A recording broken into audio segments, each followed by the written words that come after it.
welcome to the 40th Leadership Levels Lecture by Avnish Anand. And he's the co-founder as well as the Chief Operating Officer of CaratLane.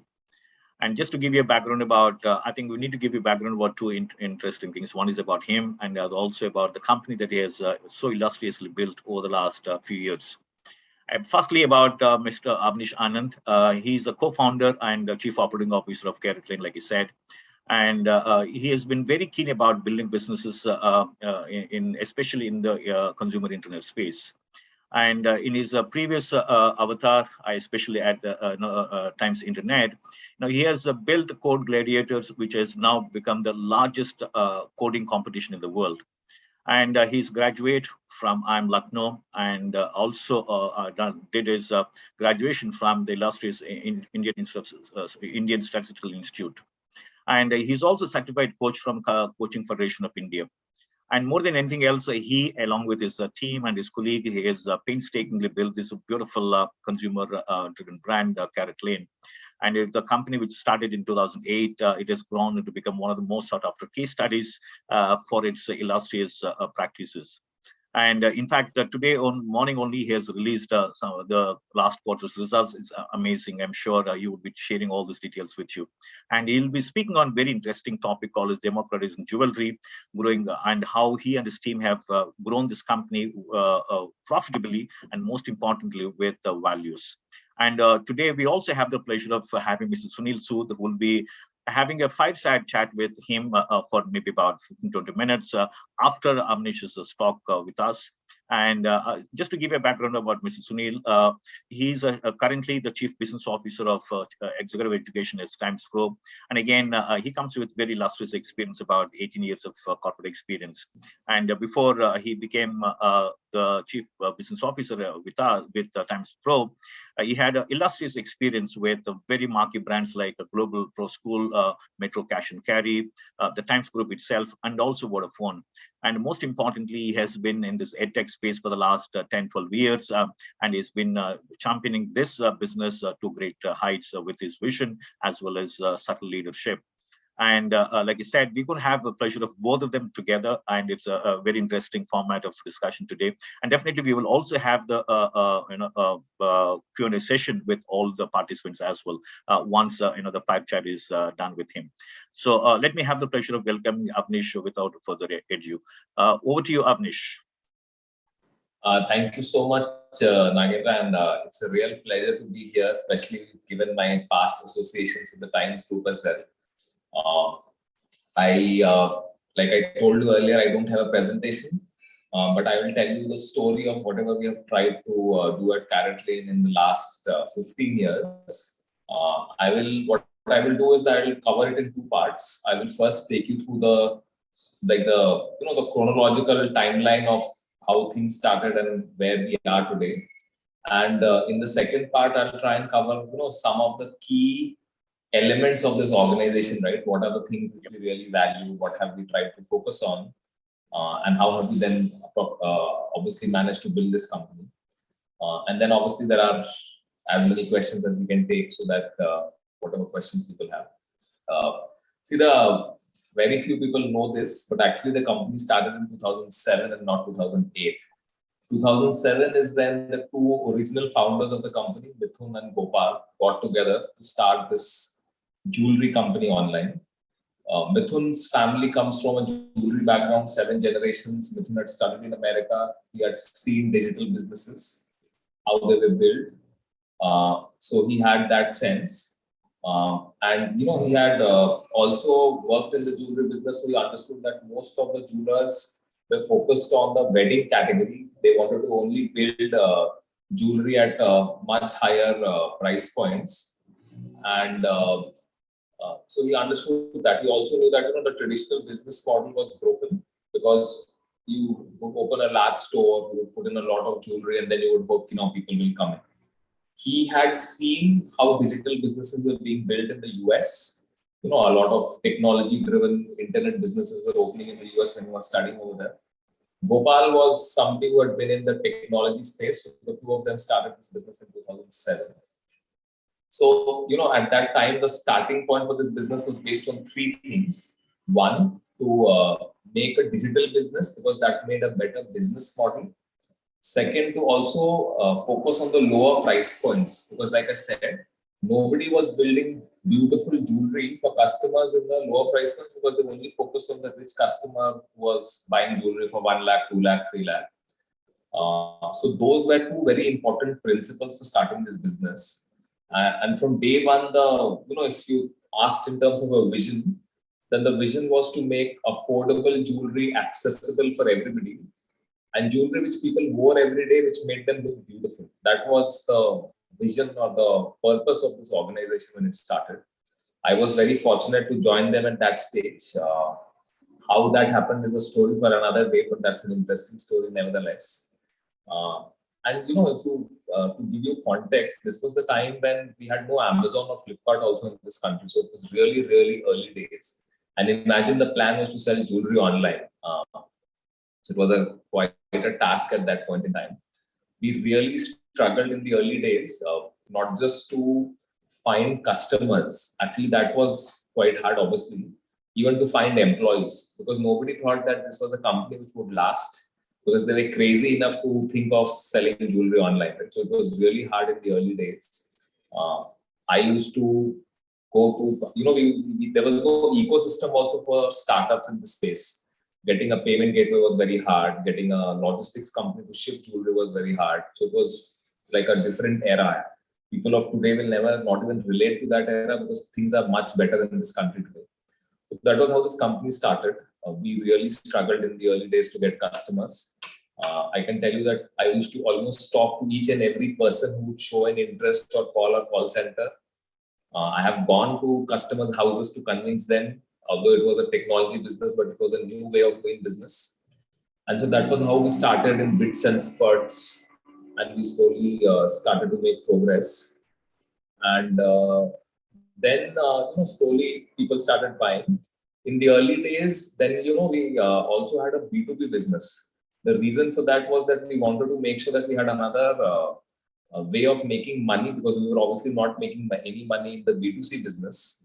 And secondly, because all these jewelry manufacturers and these diamond manufacturers, they would not take you seriously because we didn't have any size in the business. So that was how we started a B2B business. And as part of the B2B business, we also had I would say, the good fortune of working with Titan at that point in time. We used to supply them also some loose diamonds. Obviously became a great thing later. So this was around 2010. The business was still at a very small level, less than 100 crores. In 2011, a big change happened when Tiger Global rather came on board, and they put in money into CaratLane, and it was completely out of the blue. We had never hoped for it. But from the very beginning, we were very frugal.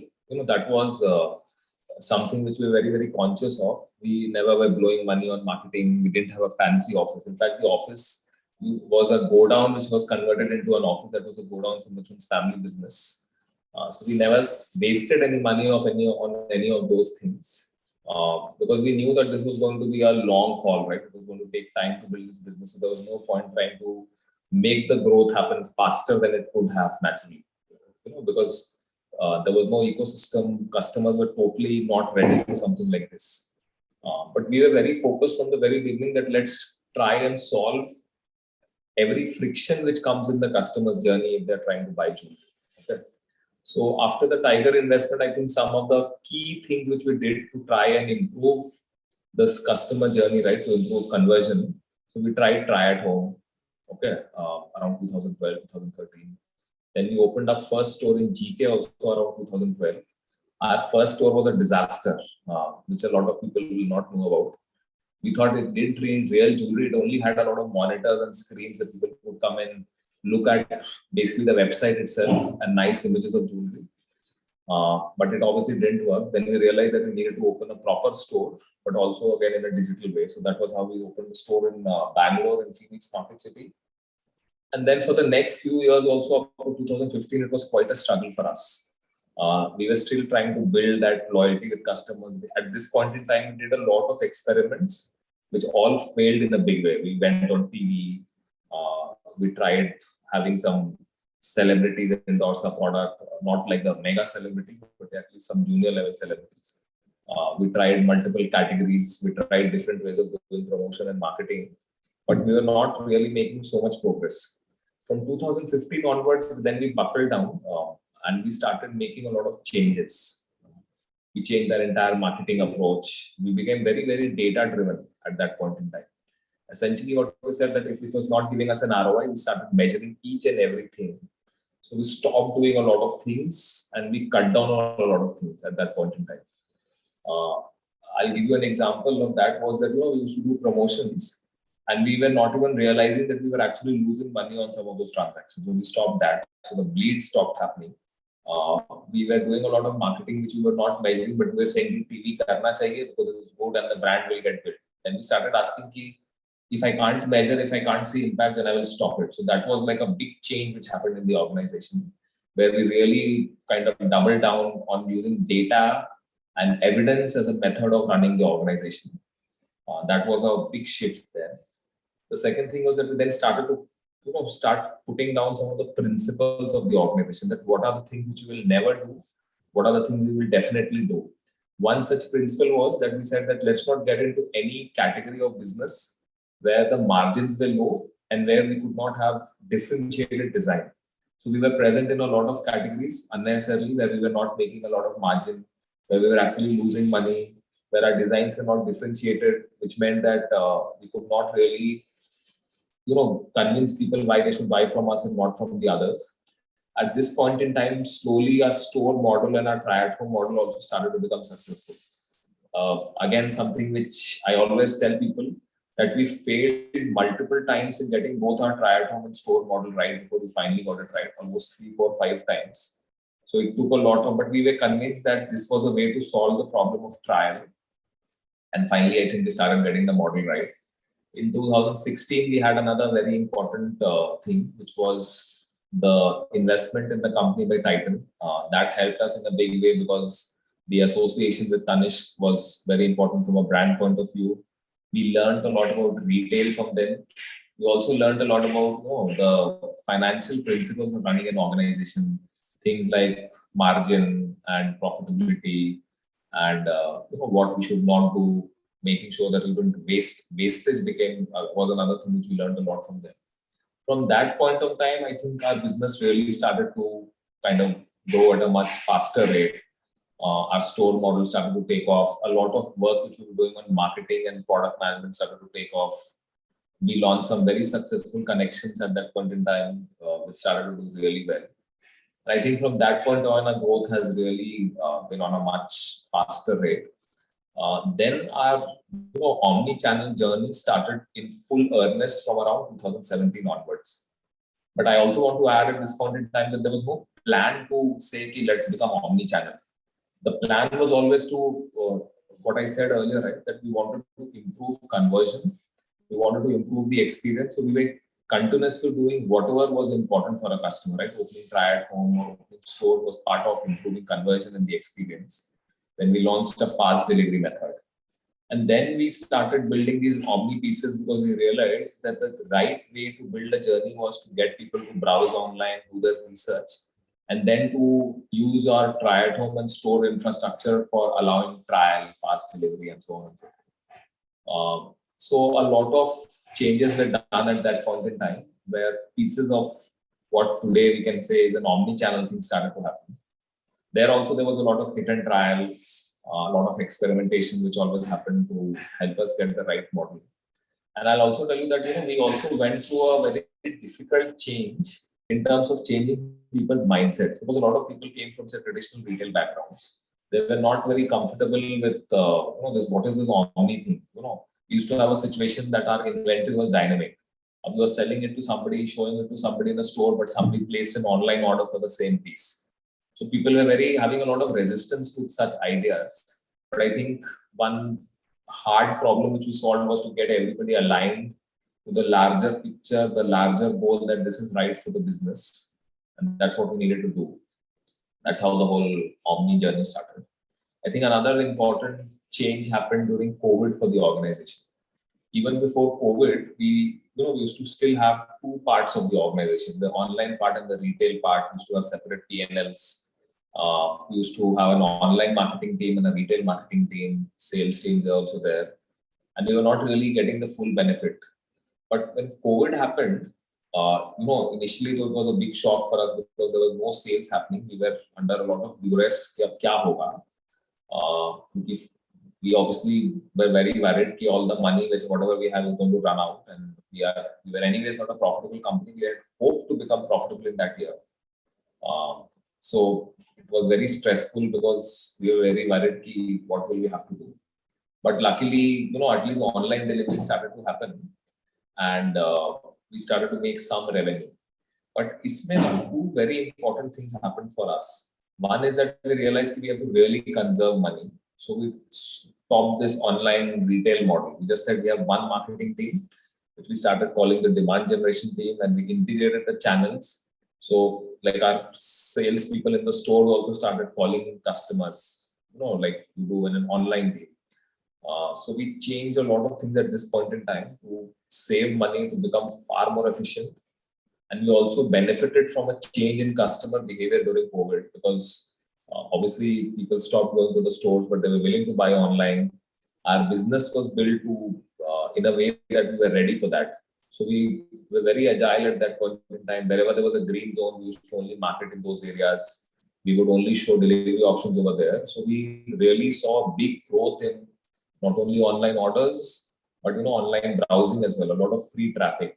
Our CAC, which is the cost of customer acquisition, really dropped, and obviously revenue was not as per plan. But we had a very strong second half of the year in the first COVID year, and in the second COVID year, which is FY20, we finally turned profitable. FY21 actually, and which was a big thing for us. We again went through one COVID cycle, but we benefited. Today if people ask me, then actually while COVID was bad, all of us lost people who were near and dear to us. We lost 3 employees in CaratLane also, but we benefited from this big change in consumer behavior. Online adoption really picked up.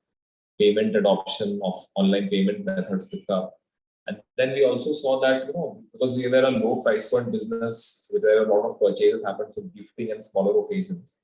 We saw that even during COVID, people kept buying for those occasions. There were no weddings which were happening, but because we were kind of a business where a lot of people bought for gifting, that category still continued to do well during the COVID period. So we really benefited from that. And the brand also, I think, became stronger in that time.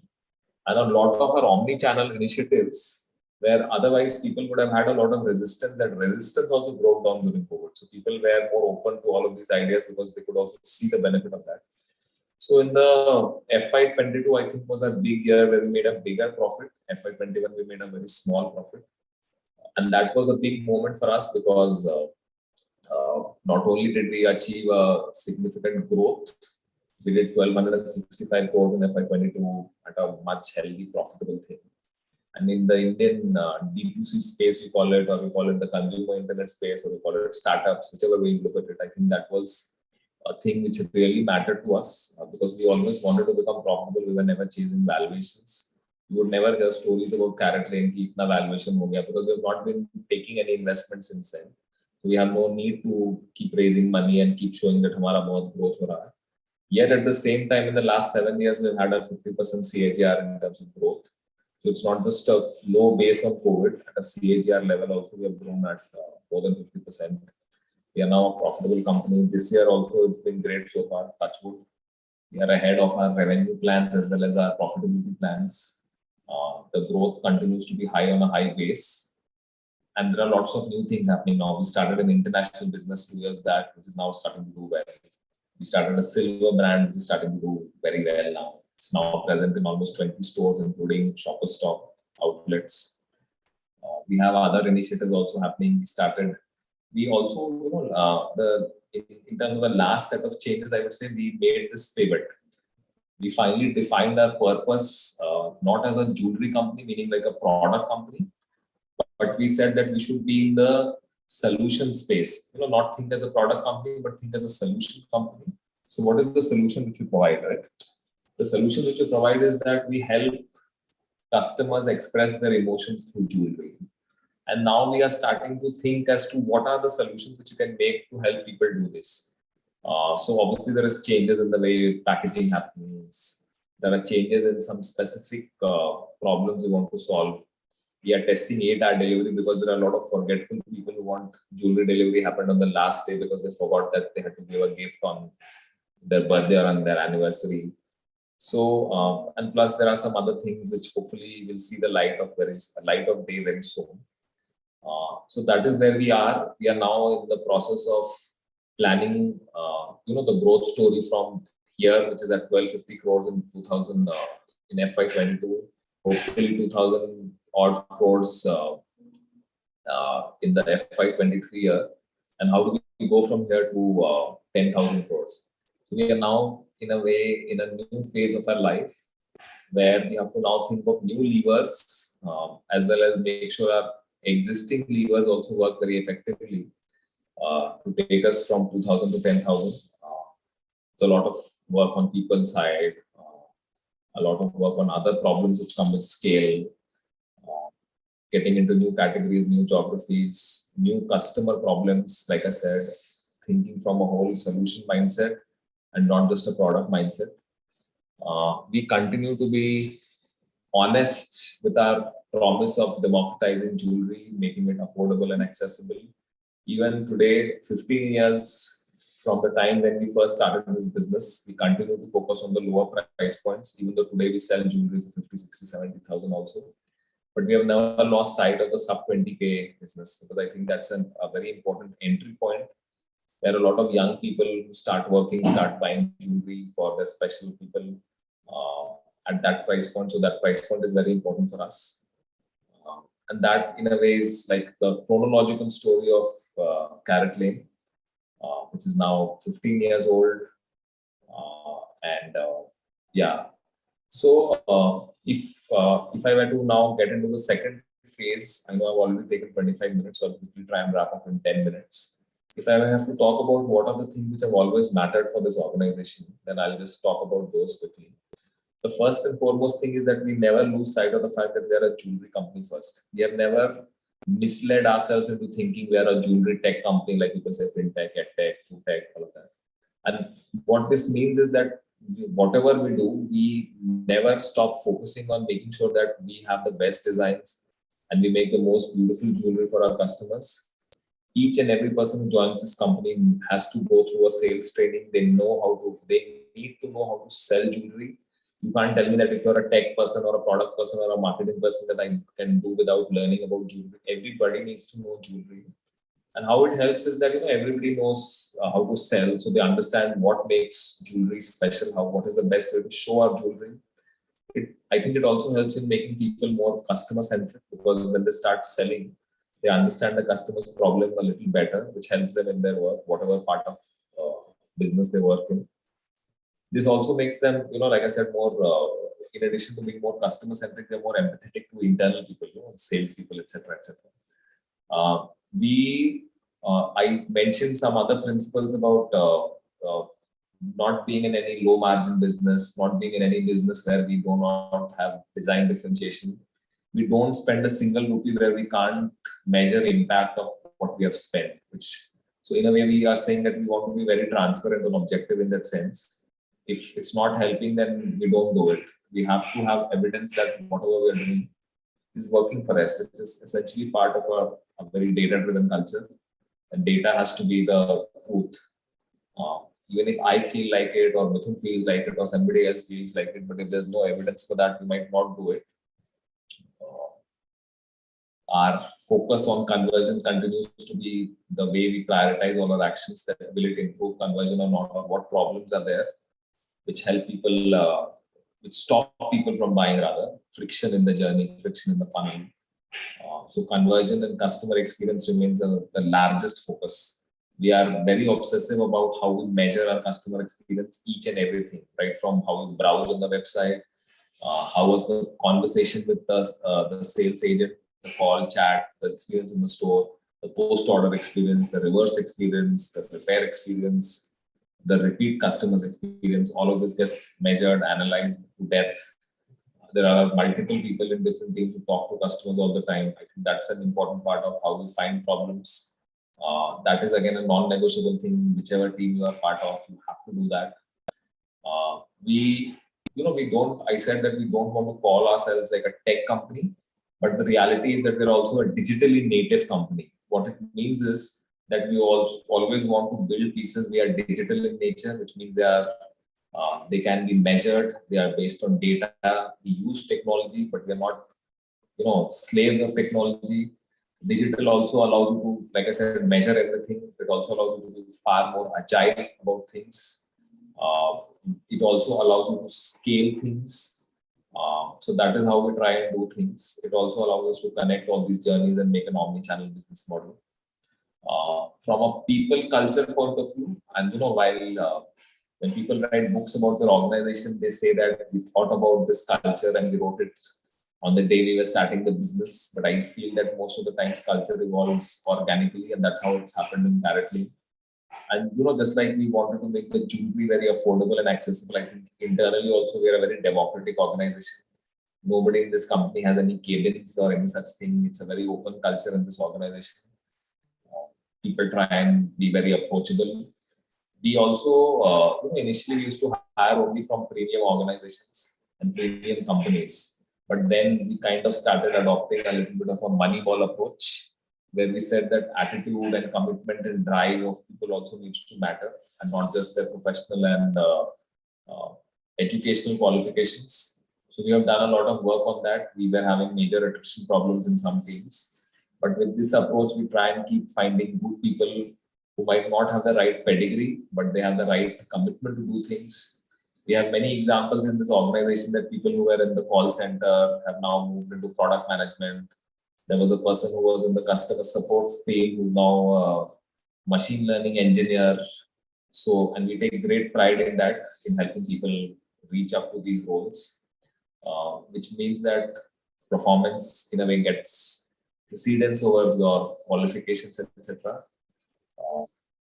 I think the whole thing about being frugal continues to be very important. I always say this, no offense to anybody, that Mithun is a Marwadi. I learned a lot about business in a B school, but I think I really learned about business from him in the way the Marwadi businesses work, which is very frugal, very cost focused, never spending a single rupee wastefully. I think that's a culture which we have built in this organization, which continues and which really helps us.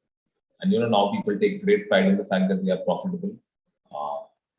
So I would say that, and the last thing is, I would say we have a long way to go still, I would say. But I think we have developed a culture where people are not afraid of taking chances and trying to do the things differently, conduct more experiments. But yes, there is a long way to go there, like I said, but I think we do a decent job of that. We have managed to create a culture where people are not worried about failure so much, which has helped us at least solve some problems which a lot of other companies might not have solved. At this point in time, while we published this report about the future results, but we also are aware of the fact that there is a long way to go, because there are lots of problems which we are aware of in terms of the whole jewelry buying journey of the customer, which are not yet solved. So while we can take pride in the revenue growth, but I think that a lot of problems which we are aware of even in 2007 are still there, which we haven't yet solved. So that continues to be something which continues to keep us excited about our work, that we have to still solve these problems. We still have to work on these areas. And that is why we are very excited that people keep telling us the jewelry market is only so much. How will you grow now at a very high pace? But we know that we are not just in the jewelry space. We are in the space where we help people express their emotions. So we compete with all other categories, right, which people buy for the same purpose. So we are competing in that sense with a watch, with shoes, with bags, with travel, with all of these things which people use to celebrate special occasions. And that's a much larger opportunity in that sense. We want to make sure that we make the best product and the best experience so that we become the preferred choice of people who want to celebrate their occasions. This, and combined with the fact that all these problems about the buying journey which remain unsolved, means that there is so much more headroom to keep growing this business. We also feel that this young population, which is now entering the work, wants to buy nice things for themselves and their loved ones, will help drive the growth for our business. That's why we are very bullish about this market and this opportunity which we have in front of us. And we are making all the investments in it now, more so because now we're profitable, so we have money on our P&L to make those investments. I'm done, and we can start the next phase. Thank you so much, Avnish. Absolutely interesting. I think 15 years journey just told in 30 minutes flat. I think that's absolutely interesting. And let me have the pleasure of inviting Sunil for the quick 5-star chat. I think he has got a very interesting questions for you. I think let's get hear from him. Over to you, Sunil. Sure. Thanks, Dr. Chaudhary. Thanks, Avnish, for sharing that journey with us. Few things that I have made a note of is, that a brand is pretty much like a child and a whole village is required to raise it. It's about the people, the culture, the focus around it, who you partner with, at what stage do you actually partner, and what's the core focus, right? Is it value or valuation? One amazing thing was that, today revenue growth or aggressive revenue growth and profitability in the tech space or, the startup space is something that we don't hear about, these two words together. So we are just glad you're achieving it, right? It's a homegrown company, the way we look at it, though you didn't touch base, I think we take pride that we've churned out this model and this company, from our very own homeland. And that's one thing, So that's one thing that, we're surely proud of. I have a few questions, Avnish, around, how tech plays a role and few of the things that you would have done, right? Because the way we look at this is that this was largely an offline market pre-pandemic, right? And online was an attempt. During the pandemic, it started becoming an online-only market. Now you have, the potential consumer looking at the offline market and the online market. So do you think that jewelry has, kind of latched on the tech bandwagon completely, or this will continue to remain a dual market? So actually, Sunil, I think that one change which happened in COVID, right? And this question I get asked a lot, the people going to the store question essentially. See, during COVID, obviously, a lot of people changed their behavior, right? Many people who had never purchased online started buying online, and not just our category, but many other categories, right? They also started making payments online, which was a big deal, right? Today, I think UPI is something which even my dad uses, right? I don't think he would have ever used that in the past. But post-COVID, after a year, now what we see is that people have again started going back to the store. And in our category, that continues to be the most important purchase point. So now we see that, if you were to ask me, I think that almost 90% of people who even buy in the store, we have measured that through a combination of multiple methods, have browsed either our website or our app, have done the research. They come carrying their phone like this, ye wala product chahiye. And then they obviously buy the product in the store. So that's how the journey is happening today. The whole question about online, offline, right? What people don't understand that there are, it's a very nuanced and a very contextualized thing. It's one is obviously people want the trial, right? Because they want the touch and feel, especially in the higher price point. The second thing is that many people go to the store because they want the product immediately. That's also a big reason because, while we have a 24-hour delivery service today, even then we don't have like a 6-hour delivery service, right? Today, in the morning, I decided that I have to get something for a birthday party for somebody and I forgot, then I can't get it today. But I can go to the store and I can pick it up immediately. And because we are in the space, right, where people buy our jewelry for celebrating special occasions, this happens very often that people want it today. The third thing is that jewelry buying is an experience in itself. It's a very joyful thing when you go to a store and you try on jewelry and you look into the mirror. And it's not, when you buy jewelry, it's not just for the product which you're taking, right, which you will get at the end of the purchase. It's that whole experience of sitting and wearing jewelry and you are with your family or your friends who are telling you, "Ye acha lag raha hai, tere pe acha lagta hai, ye kharido ya nahi kharido." And you can't take that joy away from people. I don't know if other categories have so much joy associated with it, the joy of trying on jewelry or trying on the product. Possibly, yeah, a lot of men I know want to go to the Raymond showroom because they want to try on the suit. So it's like that. So there are multiple reasons in addition to just the reason for trial because of which people want to go to a store. And see, we, like I said earlier, right, whatever improves conversion, we are willing to do that. So if a store improves the conversion, then great, we will keep opening stores. But from a digital point of view, right, we have now stitched the online-offline journey very well. So if you go to our website, it's very easy for you to discover where the store is, what exact products are in which store. You can chat with the person in the store directly from the website, and obviously there's a lot of room to improve that. But technology enables us to stitch these journeys together and to make sure that this online-offline journey is, I would not call it seamless today, but it's getting there. And I think that's the reality of jewelry today. It's one of the hardest categories to get people to buy online. But I think the question is not that why should, the goal is not to say I want to build an online business. We want to build a big profitable business where we make beautiful jewelry and we get a lot of people to buy it. Where they buy it, we don't care. Thanks. And I think that also would be one of the reasons, right, in terms of setting up the physical setups while maintaining the online setups, because you want, joy in two places. That's the best way I can put it. The next aspect, Avnish, that I wanted to understand about is there a typical demographic consumer who is buying a product? Because though, there is a traditional mindset which says buy in the store, and, the millennials probably would buy it online.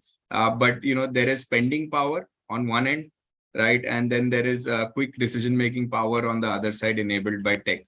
Where do you see the demographics of your consumer, balancing out over here? Okay, so Sunil, actually there is a buyer and then there is a consumer, the person who will wear the jewelry.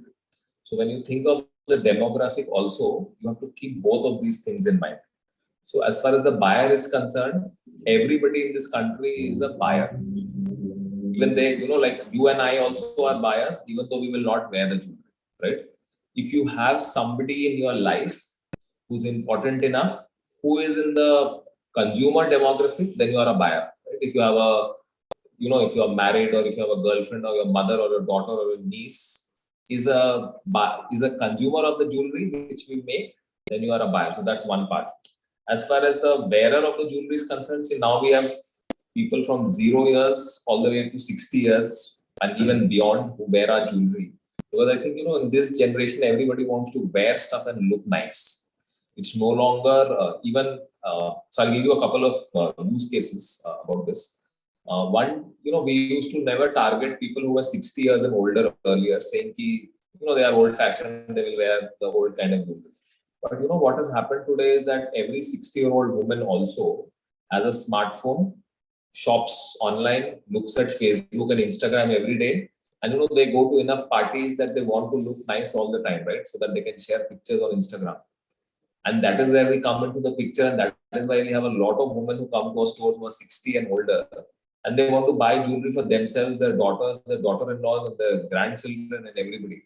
Because of the gifting element, right? Everybody is buying for everybody, but there are obviously some demographics which really work for us well. One such demographic is the urban migrant. The urban migrant, because like somebody like me, I'm from Ranchi. In Ranchi, my family has a family jeweler. कि हम लोग 3 generations से उनके यहाँ जा रहे हैं. But now I live in Bombay. Now in Bombay, I don't have a family jeweler. So then I will trust a national jeweler because I don't have a family jeweler. So everybody who's an urban migrant is an awesome demographic for us because they don't have a family jeweler. And is tarah se na, there are some specific demographics which are more likely to buy, but because of being in gifting and because everybody gifts today, right? Who has money, everybody is our customer in that sense. Thanks, Avnish. My mother was grinning ear to ear in the background, listening about 60-year-olds being on the phone. But yes, they are online. Everybody is online today. And I think what you said is just reassuring on the movement that Digital India is moving across and not across as a particular consumer segment alone. When we talk about tech and, embedment of tech in jewelry buying, are there new avenues, possibly that are not currently, deployed in India in terms of buying behaviors or tech deployment that you're looking at, or are there some, more solutions along with the existing business line that you're planning to come up with in the future? So there are two parts to your question. I'll answer the first one first. See, one problem which I see a lot of times happening, that people become, like a slave of the technology. And then, it's like you have a hammer, so you keep looking for a nail, right? So we are very careful that we don't get into that. And I'll give you an example of that.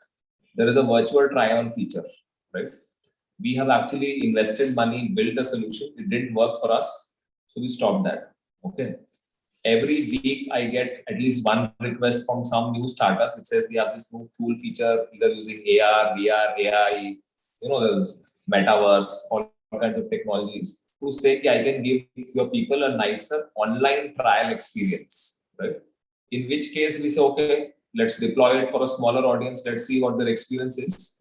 But if they don't feel great about it, right? Because essentially, if the online trial is great, and that person should be able to buy and not need to go and try physically in a store. But if that is not happening, then that solution is not working, right?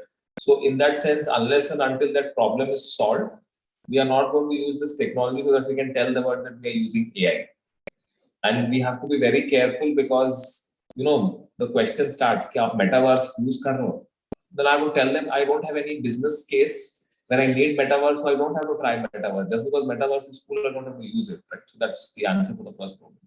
The second thing, which you said, right, which is about what business problem we want to solve. So there are lots of problems, right? Because now we are shifting to trying to become a solution company. And I'll tell you what I mean by that.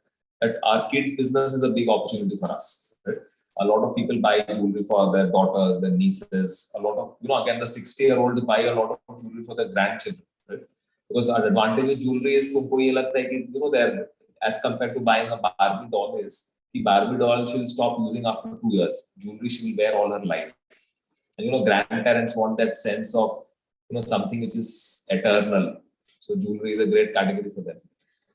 But so we have a solution in Delhi today where we also do ear piercing, because ear piercing is a very non-standardized experience. Very few companies, nobody offers that, right? You'll have to go to one shady jeweler who will do it. Kuch kaan mein aapke ho jayega, the child might cry. So we are now trying to work and to perfect that experience so that the child actually doesn't cry and has a great experience. The parents are also happy. That's one such example. The second example is that we, like I said earlier, right, that delivery is very important, right? So we want to make sure that delivery reaches to a 6 or 8 hour level because people need that, right? A third example is that men always have a problem. Ki, what should I get for my wife which she will like? That's not an easy problem to solve, but we have something in the works to try and solve that problem as well, right? That you can confidently give us something which she will like without worrying कि वो वापस करवाएगी आपसे. Although वापस कराना is also not a problem. Then there is in gifting, there is this problem that people want कि आपको not only the jewelry but they send you flowers and chocolates also with it. So we are trying to find a way to make that happen. So if you think of it as a solution, right? Can I give you the whole solution? Then those are the things we are trying to work on. I'll give you another example which we are trying to solve. People everybody who gifts, right? They want to put a gift note. That note actually is as important as the product because उसमें उनका सारा emotion निकल के होता है, right? But if I ask you कि how many of the notes do you still have with you? You have lost all of those, right? The products might still be with you, but all those notes are gone. So now you think about it, that all that emotion which you had, right? Whether you were writing a note or whether you were getting that note is gone. So how do we make sure that note also gets preserved? So you'll have like a whole timeline of your notes, which can remind you of all those nice emotional high moments which you had with your loved ones all your life. So those are some examples of very specific problems which we are trying to solve, so that we can stay true to saying that we are helping people express their emotions. It brings me to the new age debate of servitization of products, right? Lots being built around the core offering. Exciting times to come. Thanks, Avnish, for that. One last, and a slightly macro question is that 1.3 billion people, right? An equal number of opinions and choices. How do you forecast, look at trends, look at grouping customers, and also in an industry where inventory is expensive? Right? How do you maintain all of that? So, see, obviously, I'll talk about the inventory question first because that's something which we have, I think, done well. See, when I spoke about how we made our whole inventory dynamic, right? which means each and every piece of the inventory, which either lies in a fulfillment center and in each and every store which we have, is digitally available for every customer to buy. So which means if you go to our Mall of India store in Noida and there is a piece which is lying in our Guntur store, you can see it in that store. If you want it, you can get it in 3 days. So, inventory is in a traditional model, what happens, right? That inventory is only working hard for customers who are coming to that store. In our case, that inventory is working for an online buyer, a try-at-home buyer, any buyer in any other store. That allows us to make sure that our inventory turns are better and we don't have very high inventory carrying costs. The second thing also, like I said, right, that we are in the diamond space, right, largely studded jewelry, which also allows us to have better margins, right? Third, I think one thing which really helps us that we have so much data, right? I know each and every person who's browsing, what products they are browsing, because I know and in what time they're likely to go to the store. So the sheer amount of data, right? Because traditional models of predicting inventory only work on sales data. But we have, all this browsing data, PD page data, what products are being added to cart. Today, we also have a sense of what people are looking at in the stores, using technology, obviously. So then you have just more data reduces the error, right? And allows you to, therefore, manage your inventory better. As far as your first question is concerned, see, I think you mentioned 1.3 billion people, right?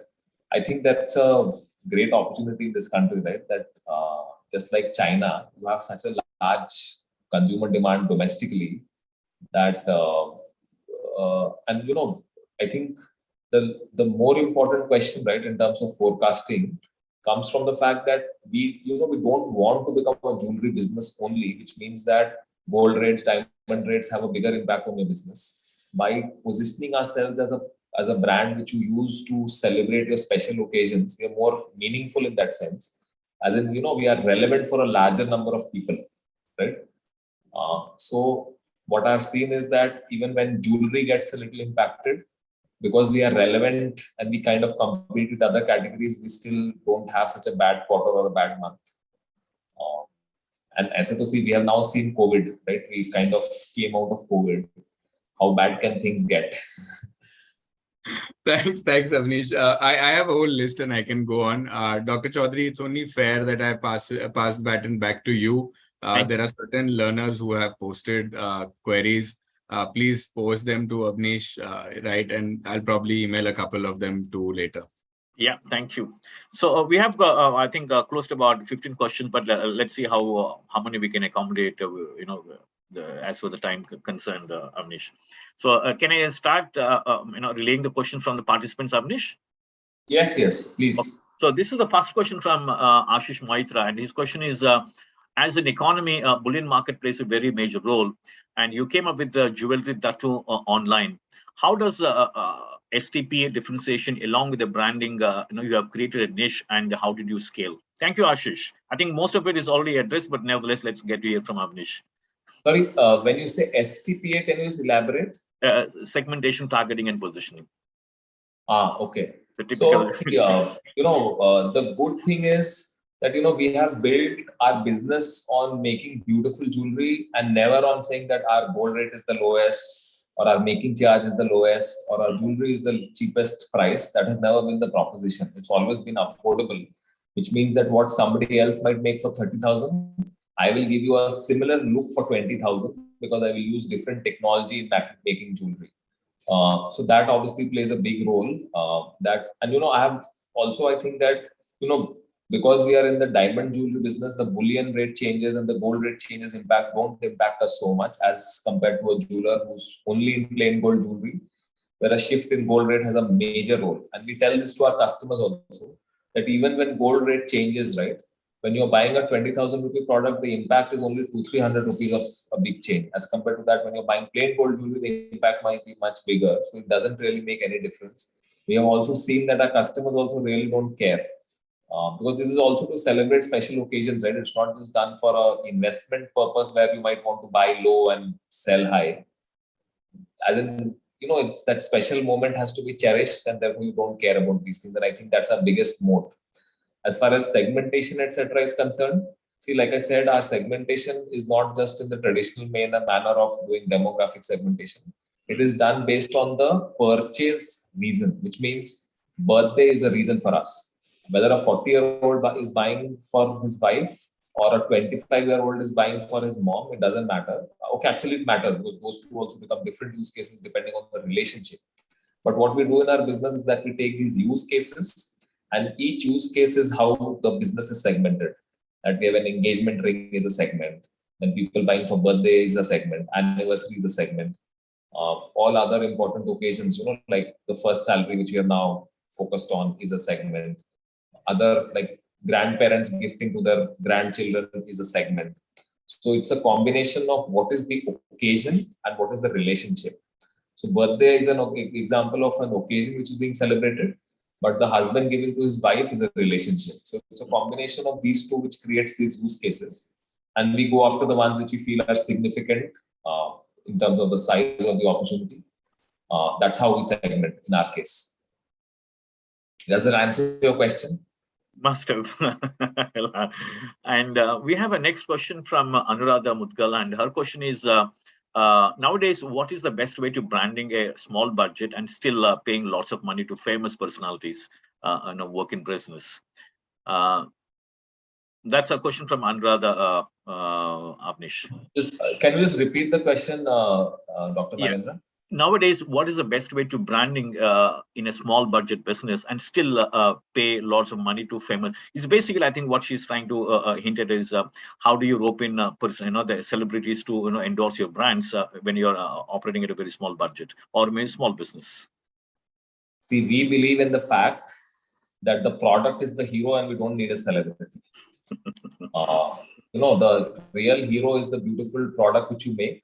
Yes. And in fact, a lot of people say this, that getting a celebrity and paying them crores and crores of rupees is actually very lazy marketing, because you're not focusing on the product, the communication of the features or the benefits of the product, but you're just saying, okay, because I'll get a celebrity, people will automatically start buying. So I'm actually not, and we as an organization are not a fan of getting like big time celebrities to just endorse your product, because a lot of money goes into it. All our experiments and all our efforts have not shown any evidence that it gives you a better ROI on your marketing spend. So we don't believe in doing that. And I think as a small startup or a small business, I think it becomes even more important not to waste your money on that. And I think that if I were to give you as to what you would do if you were a small business, I think you have to first work on creating customer love, which means that even if you have 10 customers, do they really love your product? And if 10 people love your product, I can promise you that they will come and buy again and again, and they will tell hundreds of other people about the product. So if you're a small business, you should just focus on your repeat rate, and you should just focus on your referral rate. In fact, I just want to share this, that the founder of NPS, right, which is a very important customer metric, has now come out with a new book where he said now NPS is gone. It's a bad metric because everybody has hacked it. He says the only thing which matters in business is whether your customers come back and buy again, and whether they tell others about it.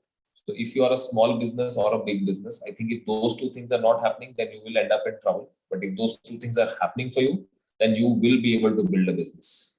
So I think the focus should always be on the experience, which should be awesome enough that people love your brand. And if I think that is happening, then you will be able to build a brand. Thank you, Avnish. We have next two questions, actually, small question from Sushil Chandiramani. And his first question is, what is the ratio of sales between stores versus online versus try at home? That's the first question, Avnish. And the second one that he has for you is, what is the most cost-effective way for a new online brand to collect and use data? Thank you, Sushil. What the second question, please? What is the most cost-effective way for a new online brand to collect and use data? Okay, so see the first question, I'll tell you there are 3 data points for that. Obviously, the ASP of jewelry is higher when you buy in a store, right? Especially if it's a higher price product. But if I talk in terms of orders, I think the ratio today would be 70-30, 70 or possibly 75 also in some seasons for stores as compared to online. But I think what is more important for us is the fact that 90% customers who buy in stores have also done a research online and then gone to the store. That's the answer to the first question. The second question, Sorry, what was the second question again? Sorry. His question is, what is the The ratio of from different models, online, offline versus try at home. That I answered. It's 70-30. and in the terms second of question he orders. has is, what is the most cost-effective way for a new online brand to collect and use data? Okay. See, you should think of data as money. Okay. Which means that if you are asking for data, it should be almost as if you're giving money to the customer. So you should not think I can take data for free. So if you are taking data, then you should give something equally valuable back to the customer. So I'll give you an example of that. That if you are asking for, say, we ask people to give their birthday anniversary data, but when they give us their birthday anniversary data, we also make sure that they get a birthday anniversary discount. We celebrate their birthday anniversaries in the stores. We send them other stuff. So the benefit of giving the birthday anniversary data, which is meaningful. So unless and until you give something back which is meaningful for the customer, you will have a problem. And I think that's the only way to do it, again, whether you're a big company or a small company. Great. So thank you, Avnish. And we have a next question, which is from Mr. Amitabh Srivastav. And his question is, how do you drive a balance between margin and scale in highly competitive fashion jewelry market? As a philosophy, what is more important, margin or market share for CaratLane? Thank you, Amitabh.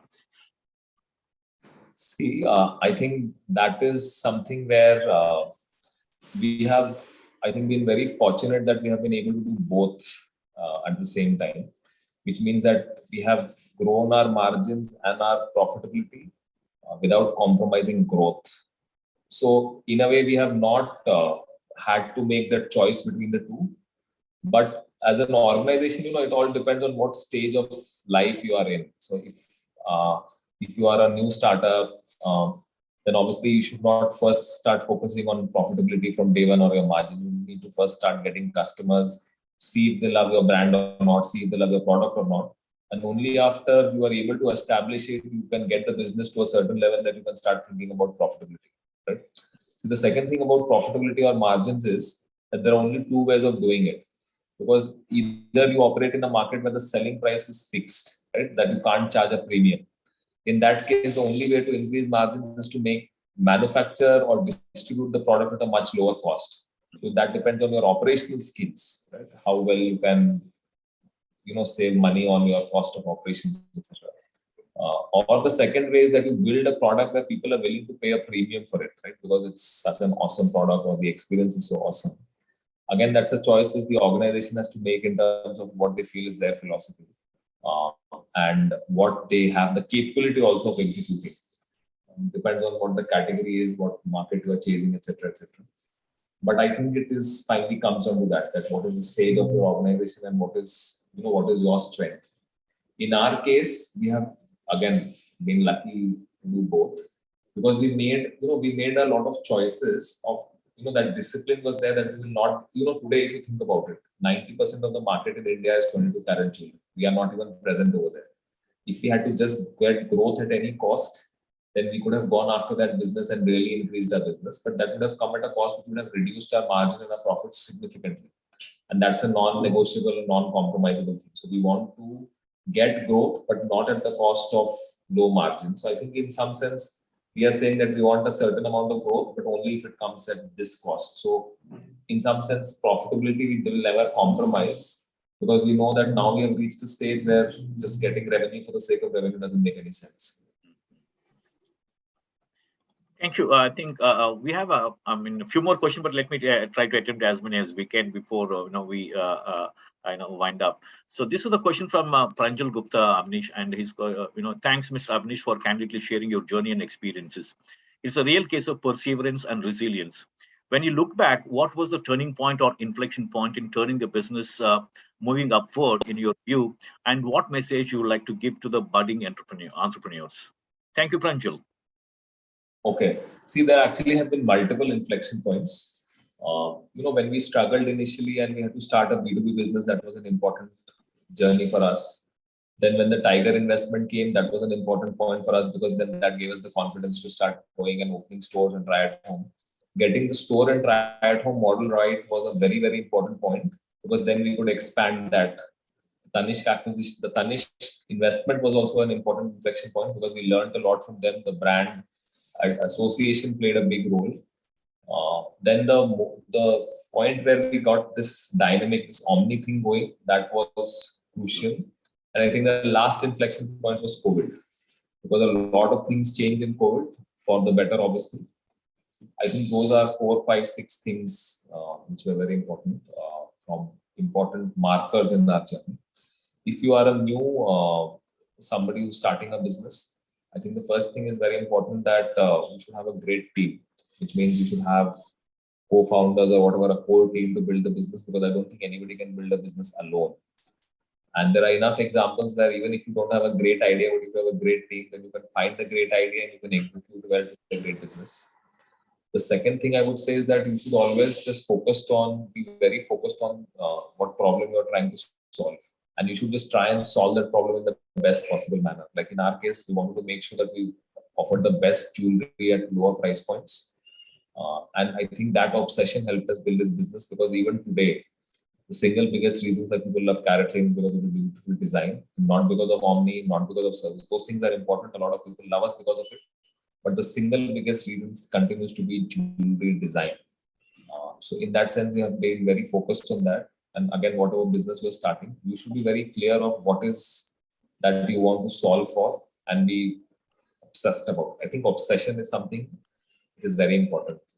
15 years, every day you get up and you think about the same problem, and you are excited enough that we can continue to solve that problem for the next 10 years also. That is, I can't think of anything else than obsession for that word. So you should be very obsessed. I will keep solving this like till whatever time it takes.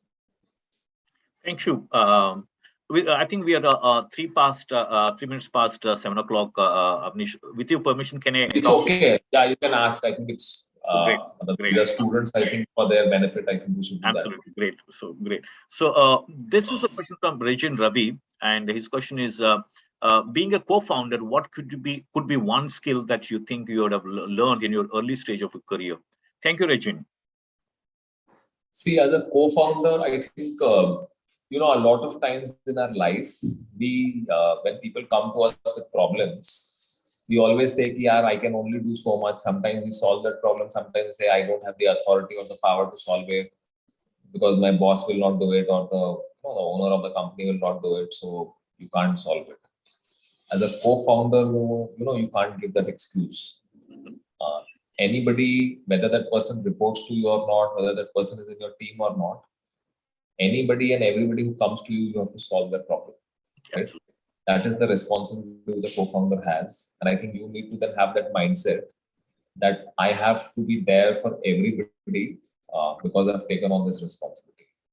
It's a little hard, but if you don't do that, then people will not respect you and people will not fight for you when you ask them to fight for the organization.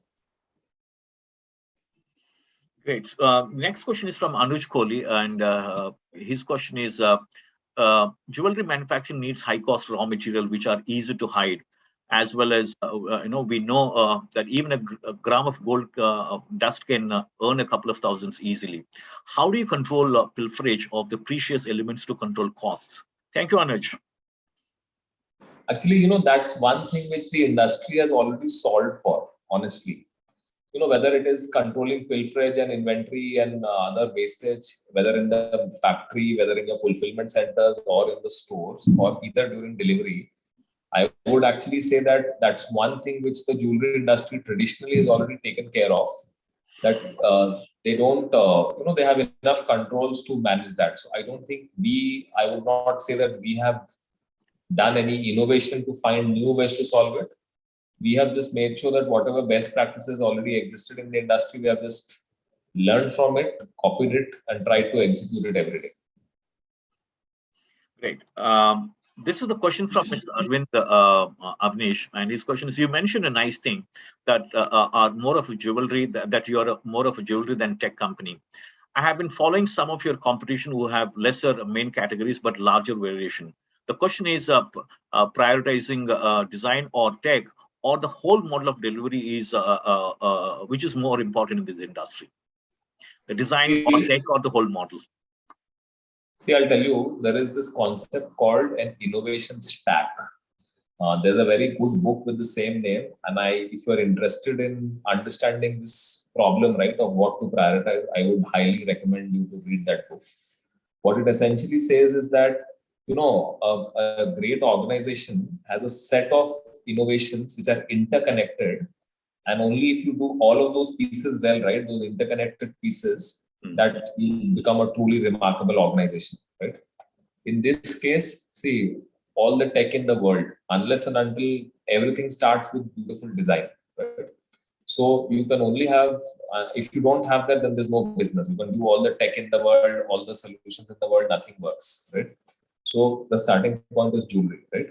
Now to sell beautiful jewelry, you need all this marketing technology and product management and a nice website and a nice omni-channel journey, etc., etc. So a lot of tech is obviously needed for that. Also, to make sure that you put the tech in the right place, you need, you need to know problems. You need to know what customer problems you should solve. So you need a very good understanding of your consumers and your business. With that understanding, you create solutions using technology, right? And now the beautiful thing which happens is, right, that because you have technology, you have so much more data about your customers, about your business, about what designs people like or not, that then you can use that data to actually make beautiful jewelry. So it goes in this circle that one thing leads to the other, to the other, to the other, which comes back. And only when you do all of those pieces right, that you can make a great business. So if you didn't have, if you made great designs, but you didn't know what problems to solve, then you can't make a great business. If you knew great problems, what you have to solve, you had great designs also, but you didn't have the right technology, again, it will fail. So each of these pieces is required. But again, if I had to make a choice to what is most important, then I would still say that you need beautiful jewelry. But if you don't have a method to reach out to lakhs and millions of customers, then again, that will not create any business. So while the jewelry design is most important, I think if you don't have all those pieces, you can't make a truly remarkable business. Thank you, Avnish. And the next question is from Arnab Ganguly, and his question is: how do you place CaratLane? CaratLane for class or CaratLane for mass? For the mass, obviously, but we want to give them the experience which the class gets. Thank you. And here is a question from Soumya Das, and his question is there 22 karat gold ornaments available in CaratLane, as in major jewelry players like PC Chandra or Senco in Calcutta, etc., are having? Who will invest 1 lakhs or more, or would like also to invest 22 karat rather than 18 karat, Avnish? I can tell you that there are a whole bunch of people who want to do that, right? Because today, see, there was a time when gold was the only way to invest your money, right? And a lot of people would buy 22 karat because that was also an investment mechanism for them. Mm-hmm. And they would buy the jewelry and keep it in the locker. Today, two things have changed. One, that there are lots of other ways in which people invest their money. So they don't have to only invest in gold, right? In that sense, you can buy stocks, real estate, some 1,000 options are there. The second thing which has changed is that today people want to wear jewelry and look beautiful every day.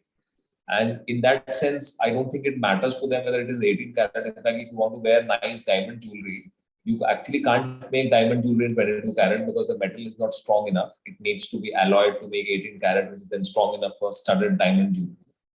And a lot of people want to wear the diamond jewelry, so if they want to wear it, then they need to buy 18 karat. And I don't think, see, today there are lifetime exchange and a lot of other ways which are available where you can exchange your jewelry and get value back, which you can use to buy new stuff, or if you just want your money also. So it's the good thing about jewelry still is that as compared to say buying a car, right, where the value depreciates a lot, the value doesn't depreciate even if you buy 18 karat. And you can bring back your jewelry to CaratLane and we'll exchange it for you or we'll give you new jewelry. So I don't think that in the, obviously there are some people who are very traditional in that sense who still only want 22 karat. But today there's no problem in terms of people worrying ki I'm buying 18 karat when I get value for it. And here is a question from Tanika Naik, and her question is, how does startup brand or Tanish help you to grow your brand, and what is their role in CaratLane? So I'll tell you there are multiple things which happen because of it. First and foremost, the association with the Titan or Tanish name is very valuable because it helps in building trust. The second thing is there's obviously all the wisdom of running a business which comes from the board and the leadership, right? that is there. Third thing is that there are a lot of synergies and a lot of know-how about both retail in terms of opening stores, which we got from them, and as well as on the manufacturing sourcing sides, right? In terms of the quality, because today the quality of or the standards of quality and purity is the same as any of the Titan brands. So those are things which we have learned and adopted from them, and I think those are all areas where we really benefited from the partnership. And this is a very macro question for you, Avnish, from Nikhil Jain. And his question is, how much does the jewelry business contribute to the country's GDP? That's the first part of his question. And second one is, in a climate of financial insecurity and fluctuating global markets and high inflation, does jewelry business going to thrive? So, see, the jewelry business obviously does a lot for the GDP actually of this country. See, almost 99% of the diamonds which are manufactured in the world are getting manufactured in India. So it's a large industry. A lot of people get employment from it. A lot of these diamonds are then sold across the world, which brings in money for this country. That is one. Even in jewelry, almost 70% of the jewelry also which is sold worldwide is made in India actually. All these big US brands, right? Whether it is Harry Winston or Cartier or Tiffany or Walmart or Signet, all these brands get the jewelry manufactured in India. So it's a massive industry for creating employment and for creating value and for creating income for this country. So I think the jewelry industry, in fact, what people don't realize, and in fact, this is one of the things which I hope it happens someday. When you think of, say, wine, right? You think of France, the best wine gets made over there, and it's associated with that country, right? When you think of fine suits or fine shoes, you think of Italy, right? That all the best stuff gets made over there. The best brands are from Italy. Similarly, the best wine brands are from France. The best jewelry manufacturing, the best craftsmanship is in India. Okay, all the jewelry gets made in India. Unfortunately, all the brands are American.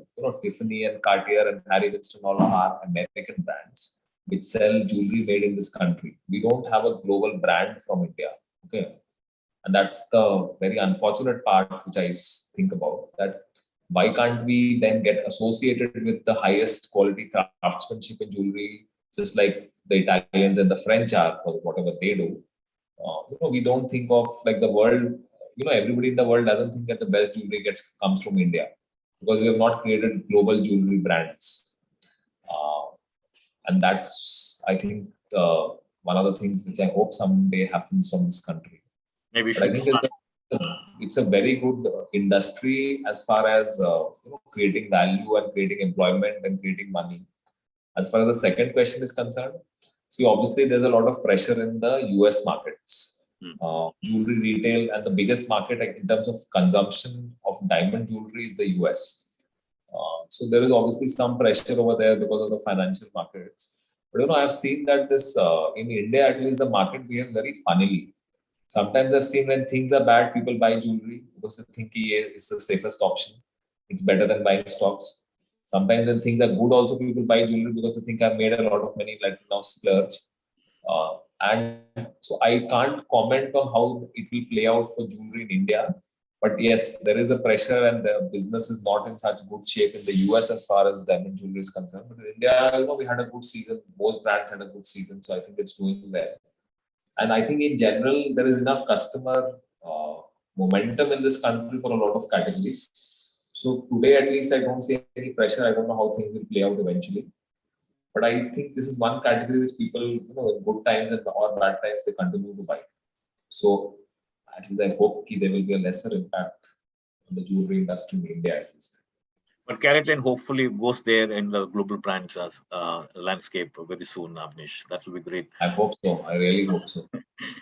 And this is the question from Sanjay Kumar Patnaik. And this question, sir, please elaborate your association with Tanishq.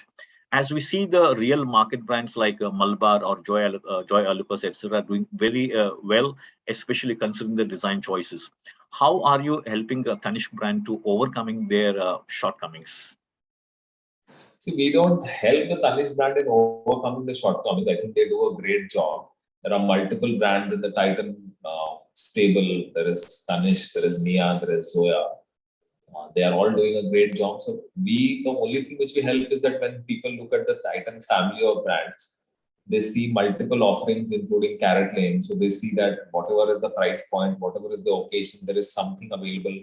If you have to buy like a 4 lakh necklace for a wedding, then you can go to Tanishq. If you want to buy a 10 lakh necklace, you can go to Zoya. If you want to buy a 40,000 Mangalsutra, you can come to CaratLane. So I think that's how customers, we create like a nice offering at each price point for each occasion. That's how I think we create the bouquet of brand and the bouquet of jewelry for within the Titan stable. And that's how I think, in a way we compete with the others who are there. And this is a question from Mr. Muhammad Ashar. I think in some way you have addressed, but let me read out this very interesting question for you, Avnish. His question: the jewelry buying in India, irrespective of occasion, always has one underlying reason: preservation of wealth or investment. A major reason for opting jewelry as a gifting option. This is the main reason for people opting for traditional jewelry, traditional jeweler whom they have been trusting since generations. How do you address this problem of statement of establishing trust? Okay, so there are multiple things which we have done for establishing trust. Okay, a lot of the physical things which you open, stores, etc., helps people feel, have more trust in your brand because they see that it's a physical store. I can touch and feel it. These people are not going to run away with your money. That is one. Second, that the policies which we created, that saying that you can return your jewelry, you can exchange your jewelry, you have lifetime exchange for jewelry also. You have a lifetime buyback also for your jewelry, which means that we have confidence in the quality and the purity which we have made. That is the second thing. The certification, right? Each and everything which we make is hallmarked and certified. That plays a big role in building confidence for customers. The fourth thing, obviously, was the Tanishq association also helped us in a big way because Tanishq was already an established brand which had a lot of trust. And then finally, what happens is that once you buy, right, and you have a good experience, you see that the quality is great and you had a good experience, then you come back and buy again, then you tell others. So I think a big source of creating trust is also word of mouth. Absolutely. And now that we have reached a certain scale, I think the word of mouth driven trust is also helping us. So it's a combination of all of these 5 things which have helped us build trust in the customer's mind. And last but one question for today evening, Avnish, is from Ajay Kumar. His question is: after Tanishq, which jewelry company can expand more as a trusted brand? I don't have an answer. I think that's for the customers to answer because every customer thinks of which is the most trusted jeweler in a different way, right? Somebody might think CaratLane, somebody might think Malabar, somebody might think Kalyan. It is up to them because of what values matter to them and what value the company stands for. I hope it is CaratLane, but I can't say that. Absolutely. Maybe that wishful thinking comes true one day, very soon, Avnish. And this is the last question for today evening for you, Avnish, is from Mr. Soumi Das. Which age segment is CaratLane targeting? Sorry, which? Segment of age. See, like I said, that most of the people who are wearing our jewelry, they start wearing CaratLane jewelry from 3 months onwards, right? All the way up, like any woman who wants to wear beautiful jewelry, and I don't think age is a limiting thing for any woman who wants to wear beautiful jewelry, right? Tell me, like, is there an age where women say, now I don't want to wear beautiful jewelry and I want to stop looking beautiful? I think there is no such age. So age is definitely not a limit. In terms of buying, yes, I think that people generally start buying jewelry around the age of 25, 26 when they first start making serious money in their lives. So I think from a consumption point of view, I think there is no age. From a buying point of view, I think it starts at 25 years. Thank you so much, Avnish. And, I think we are 21 minutes past 7 o'clock. I think it's absolutely, I think from my side, this is a truly reflection of the kind of customer centricity that you are talking about. I think in this case, it's a completely learner centricity that, it went well. You have taken all the questions from all of our participants, Avnish. But great to hear from you, the kind of illustrious journey that you and your colleagues have made with this great company. And from all of us, once again, thank you so much. And thank you, Sunil, also for your wonderful company. and look forward to having or get to hear the global the foray of Avnish, I mean the CaratLane Avnish very soon. But the most important thing is, I think one time I think I read when you posted on LinkedIn that where you have taken a serious exception to the fact that you do not want to be called as a unicorn, or you're not in the race of unicorn and things like that. I think that's a big statement from the point of view of intent, and like you rightly said, and also Sunil was talking about the fact that you're not after valuation and you're creating that value. I think that made a great comforting factor for all the startups in the country, because I think somewhere that's a big narrative as far as the startup ecosystem is concerned. But I think from that point of view, I think the kind of journey that you and your colleagues are creating at CaratLane, company is going to be a great exemplary in the years to come for sure. But once again, thank you so much, Avnish, for your wonderful sharing of experiences, as well as I think it was very candid, absolutely candid, the way it went well. And once again, from all of us, thank you so much. Thank you so much, Dr. Nagendra, for giving me this opportunity. And I think thank you to all the listeners for listening. And I think all the best to all of you, because all of you are in the journey of learning and becoming better. And I think together we're going to make this country great. So all the best to all of you. Thank you so much, Avnish. Thank you. And thank you, Sunil. Thanks, Avnish. More power to you and the team at CaratLane. Hope to see you so soon. much. Take care. Thank you so much. Thank you so much. Thanks.